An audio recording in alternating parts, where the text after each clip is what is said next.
Is that one of your greatest accomplishments, do you feel? Totally.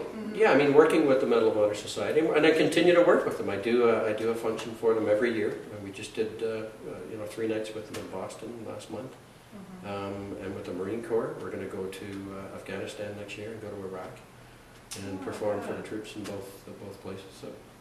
So it is very Bob Hope-y. Like well, yeah, I mean that's right? exactly what he'd do. Yeah, exactly. So yeah. Yeah, so that makes sense. So tell me about Images of Christmas. This is your latest Christmas? Images of Christmas was last year. Okay, so and that was a duet album. This year it's with all different Canadian artists. This year it's Sharing Christmas with John McDermott and Friends. Oh, okay. And it's the TV special. Oh, right, yeah. And it was shot here at the Rose Theatre. It was the hottest day of the summer, and we shot it over the course of 2 days. And CBC picked it up, so it airs on December the 18th at 9 o'clock. We have Pavlo, we have Ron Sexsmith, Colin Lockery, Georgia Famonti, the Mistletones, Alison Durbin. So just some great talent, great fun stuff. That's amazing. So you're very busy. We're solid, yeah. We just finished, finalizing all our dates for 2008, so we're done for next year too. So it's great. That's amazing. So what do you think your greatest life lesson has been? Sharing. Yeah, I just think, I've got a great. I think one of the best things that happened was when I was recording Love is a Voyage. I asked John Prine. I got so fortunate to meet John Prine, and I love his stuff. If you haven't got anything that he's done, get Jesus, the Missing Years. It's a great album, but great storyteller. And I asked him if he would write the liner note for this particular song that I found of his, and he said sure. And sure enough, he wrote, "Dear John, I love old people, and God willing, one day I'll be one."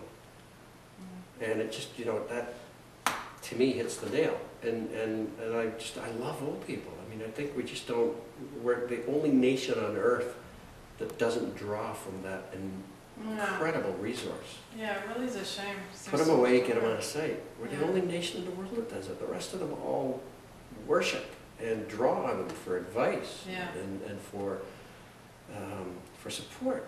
They've been there, they've done it, so take them in. So I think that's been one wonderful lesson, and I think and our veterans are in the same category. I agree. So yeah, that would be the best, I think, best lesson I've learned, just to admire and take in our veterans and our elderly, and it's a win-win. What's the best advice you've ever been given? Well, my dad gave me a piece of advice. He says, "Don't forget to be a little selfish for you." Yeah, especially. And all he was saying was, he's not saying be selfish. He says, but just remember and have time for yourself. Don't get so caught up that you forget about your what's important, and that's your family and your health. And just by being a little selfish for yourself, that was important. I think it was. And I think the other thing he told me is, what, he never told us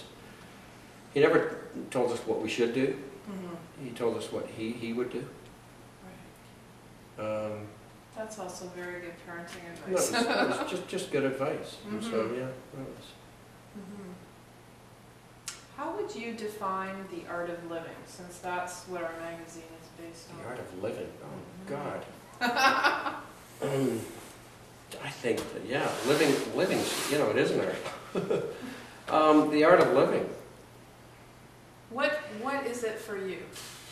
What is it for me? Well, what defines it for me is doing what I do. But I think the art of we do what we do. I think living is outside of what you do for a living. And that's what do you do in the time that you aren't working? And for me, it's I think that. You can feel it here. Tension is always here, and I just think that you can't hold on to problems. Yeah, I agree. Just let stress go. There's no point. No. Worrying never solved anything. Exactly. deal with it, and if it if it doesn't work out, at least you tried. But don't beat yourself up. Yeah. I mean, I used to do that all the time. I'd worry myself sick about nothing.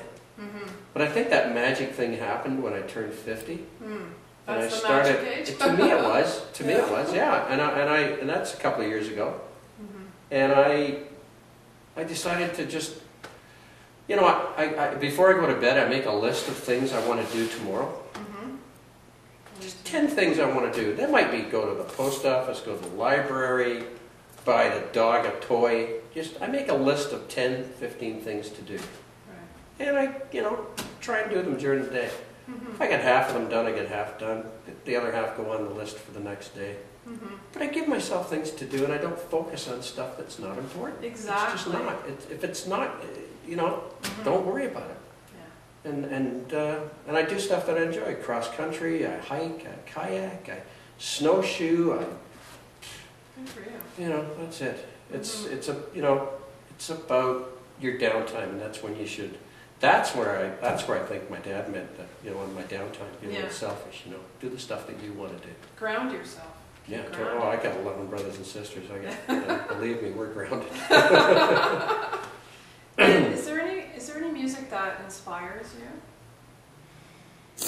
Or any artists? Yeah, there are. I think two of my favorite writers are Michael Peter Smith from Chicago, mm-hmm. and Michael's a beautiful person, and there's a link to him on my website, and I would encourage people to go and look at it.